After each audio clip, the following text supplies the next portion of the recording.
रात्रीच्या जेवणामध्ये चपाती भाजी भाकरी खाऊशी वाटत नसेल तर तोंडलीपासून बनवलेला हा चमचमीत पदार्थ एकदा नक्की ट्राय करा।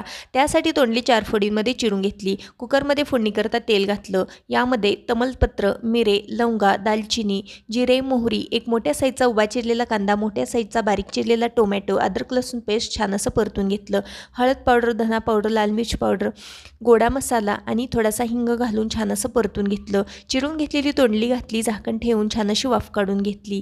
त्यानंतर यामध्ये 1 वाटी भरून इतका 15 मिनिटांसाठी भिजवून घेतलेला तांदूळ घातला। सोबतच चवीकरता मीठ घातलं, बारीक चिरलेली कोथिंबीर घातली। व्यवस्थित असं मिक्स करून पुन्हा एकदा याच्यावरती झाकण ठेवून छान अशी वाफ काढून घेतली। 1 वाटी तांदळासाठी 1.5 वाटी पाणी घातलं, गरम मसाला घातला।